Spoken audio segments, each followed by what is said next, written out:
राधे राधे दोस्तों, आप सभी का मेरे YouTube चैनल व्रत एंड पर मैं स्वागत करती हूँ। दोस्तों, नवरात्रि के 7वें दिन माँ कालरात्रि को समर्पित है। माँ भगवती समस्त सृष्टि की अधिष्ठात्री देवी है। मान्यता है कि नवरात्रि के समय में माँ पृथ्वी पर आने अपने भक्तों के बीच उपस्थित होती है। ऐसा योग साल में आने वाली चार नवरात्रियों के पर्व पर संभव होता है। इस पर्व के दौरान स्वयं त्रिदेव अर्थात ब्रह्मा विष्णु महेश भी माता की आराधना करके उनकी कृपा प्राप्त करते हैं। माँ भगवती समस्त सृष्टि, इसलिए नवरात्रि में पूजन को बहुत महत्वपूर्ण माना गया है। नवरात्रि के 9 दिनों माता के 9 स्वरूपों की आराधना की जाती है। नवरात्रि 7वें दिन माँ कालरात्रि के स्वरूप को समर्पित है। इस दिन इस रूप में माता की आराधना की जाती है। नवरात्रि के 7वें दिन को सप्तमी कहा जाता है। इस दिन माता के कालरात्रि स्वरूप की आराधना करने का विधान है। देवी कालरात्रि भगवती का विकराल रूप है। देवी कालरात्रि जीवन में कष्टों बाधाओं से मुक्ति और खुशियों का संचार करती है। सच्चे मन से की गई इनकी पूजा आराधना से मनुष्य को अभिष्ट व कष्टों से मुक्ति मिलती है। जातकों को सभी तरह की नकारात्मक शक्तियों से छुटकारा मिलता है और वो सभी सुखों को प्राप्त करता है। नवरात्रि के 7वें दिन माँ दुर्गा के 7वें स्वरूप माँ कालरात्रि की पूजा का बहुत महत्व है। इस वर्ष नवरात्रि का 7वां दिन 25 मार्च 2026 को होगा। दोस्तों, पूजा विधि कैसी होनी चाहिए माँ कालरात्रि को? सर्वप्रथम सुबह नित्य कर्म से निवृत्त होकर स्नान करके स्वच्छ वस्त्र धारण करें। चौकी को साफ करके वहां गंगा जल छिड़काव करें। चौकी पर अपने एक दिन पहले जो पुष्प चढ़ाए उन्हें हटा दें। आपको बता दें कि चौकी की स्थापना प्रथम दिन ही की जाती है, इसलिए पूजन स्थल पर विसर्जन से पहले झाड़ू ना लगाएं। इसके बाद आप पूजा स्थल पर आसन ग्रहण कर लें। इसके बाद माता की आराधना शुरू करें। सबसे पहले दीपक प्रज्वलित करें। ओम गण गणपते नमः का 11 बार जाप करें। भगवान गणेश को नमन करें। इसके बाद ओम ह्रीं क्लीं चामुंडाय विच्चे ओम कालरात्रे देवै नमः मंत्र के द्वारा माँ स्कंद माता का आवाहन करें। साथ ही माता को नमन करके निम्नलिखित मंत्र के साथ माँ स्कंद माता का ध्यान करें। प्रथम पूज्य गणेश जी और देवी माँ को कुमकुम का तिलक लगाएं। कलश घट चौकी को हल्दी कुमकुम अक्षत से तिलक करके नमन करें। इसके बाद धूप दीप सुगंधित जलाकर माता जी को फूल माला अर्पित करें। आप देवी जी को लाल और पीले पुष्प अर्पित जरूर करें। नर्वाण मंत्र ओम ऐं ह्रीं क्लीं चामुंडाय विच्चे का यथाशक्ति अनुसार 11, 21, 51 या 108 बार जाप करें। एक धूपदान में उपला जलाकर इस पर लोबान गुगुल कर्पूर या घी डालकर माता को धूप दें और इसके बाद फिर धूप को पूरे घर में दिखाएं। आपको बता दें कि कई साधक केवल अष्टमी या नवमी पर हवन करते हैं।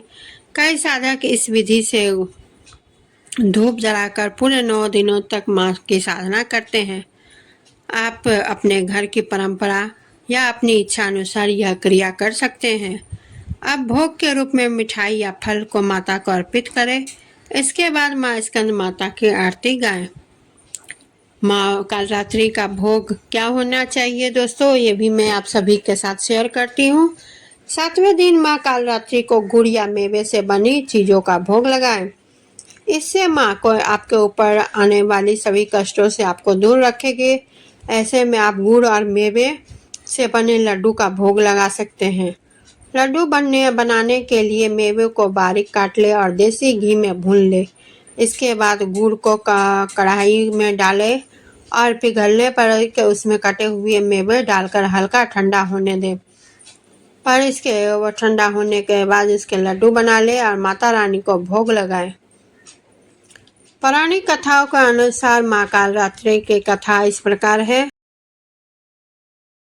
माँ कालरात्रि के 3 नेत्र हैं। ये तीनों ही नेत्र ब्रह्मांड के समान गोल है। इनकी सांसों में अग्नि निकलती है। ये गंधर्व की सवारी करती हैं। ऊपर उठे हुए दाहिने हाथ की वर मुद्रा भक्तों को वर देती है। दाहिने की तरफ के नीचे वाला हाथ अभय मुद्रा में है, यानी भक्तों हमेशा निडर निर्भय रहो। बाईं तरफ के ऊपर वाले हाथ में लोहे का कांटा तथा नीचे वाले हाथ में एक खड़ग है। इनका रूप भले ही भयंकर हो, लेकिन ये सदैव शुभ फल देने वाली माँ है, इसलिए ये शुभंकरी कहलाती है। अर्थात इनसे भक्तों को किसी प्रकार से भयभीत या आतंकित होने की कतई आवश्यकता नहीं है। इनके साक्षात्कार से भक्त पुण्य का भागी बनता है। काल रात्रि की उपासना करने से ब्रह्मांड की सारी सिद्धियों के दरवाजे खुलने लगते हैं और तमाम आसुरी शक्तियाँ इनके नाम के उच्चारण से ही भयभीत होकर दूर भागने लगती है। इसलिए सदैव दानव, दैत्य, राक्षस और भूत प्रेत उनके स्मरण से ही भाग जाते हैं। यह ग्रह बाधाओं को भी दूर करती है और अग्नि, जल, जंतु, शत्रु और रात्रि भय दूर हो जाते हैं। इनकी कृपा से भक्त हर तरह से भय मुक्त हो जाता है। देवी भागवत पुराण के अनुसार कालरात्रि को काली का ही रूप माना जाता है। काली माँ इस कलयुग में प्रत्यक्ष फल देने वाली है। काली, भैरव तथा हनुमान जी की ही ऐसी देवी देवता हैं जो शीघ्र ही जागृत होकर भक्त को मनवांछित फल देते हैं। काली के नाम व रूप अनेक हैं, किंतु लोगों की सुविधा व जानकारी के लिए इन्हें भद्रकाली, दक्षिण काली, मातृकाली व महाकाली भी कहा जाता है। मार्कंडेय पुराण के अंतर्गत आने वाले दुर्गा सप्तशती में रक्त बीज नामक राक्षस के वध की कथा वर्णित है। पौराणिक कथा के अनुसार रक्त बीज नाम के एक राक्षस का आतंक दुनिया भर में काफी फैला हुआ था, जिसे महिषासुर का भाई माना जाता है। रक्त बीज यानी रंभाव को भगवान शिव से वरदान प्राप्त था कि उसके शरीर के गिरी एक बूंद के रक्त से एक नए राक्षस का जन्म हो जाता। इससे उसे अमर होने का वरदान मिला था। इसी कारण वह देवी देवताओं से लेकर मनुष्यों पर अत्याचार कर रहा था। इस अत्याचार के अंत के लिए देवतागण भगवान शिव के पास गए। देवी महात्म्य के 8वें अध्याय में दुर्गा और रक्त बीज के बीच हुए युद्ध का विस्तार से वर्णन मिलता है। यह युद्ध शुंभ और निशुंभ के विरुद्ध चल रहे युद्ध का एक महत्वपूर्ण हिस्सा था। इन असुरों ने देवताओं को स्वर्ग से निकाल दिया था। सभी राक्षसों के वध के बाद शुंभ निशुंभ ने रक्त बीज को युद्ध के लिए भेजा। रक्त बीज को माँ दुर्गा के साथ अन्य माताओं को पराजित करना मुश्किल होता जा रहा था। जब दुर्गा माँ ने काली का आवाहन किया तो इसके साथ ही उन्हें कहा कि यह अपना मुख खोलकर रखे। जैसे ही रक्त बीज का रक्त निकले वैसे ही उसे जमीन से में गिरने नहीं पाए। इसके साथ ही माँ दुर्गा ने कहा उसके रक्त से उत्पन्न दानवों का संहार करती रहेंगी और काली उन सभी को निगलती जाएगी। इस प्रकार माँ काली के ने रक्त बीज के हर बूंद को पी लिया, जिससे नए दानव उत्पन्न नहीं हो सके। तथा माँ कालरात्रि ने अपने शस्त्र से रक्त बीज का सिर काटकर उसका वध कर दिया। तो दोस्तों, हम सभी महाकाली के जो हाथ में एक नरमुंड देखते हैं, वो रक्त बीज का ही नरमुंड शायद होगा जिसे हम देखते हैं। तो दोस्तों, आप सभी को मेरी यह वीडियो कैसी लगी कमेंट जरूर करें। वीडियो को लाइक शेयर करें, चैनल को सब्सक्राइब करें और बेल आइकन को क्लिक करना ना भूलें, क्योंकि कोई भी नई वीडियो की नोटिफिकेशन सबसे पहले आप तक पहुंचे, इसके लिए। इसी के साथ मैं विदा लेती हूँ। धन्यवाद।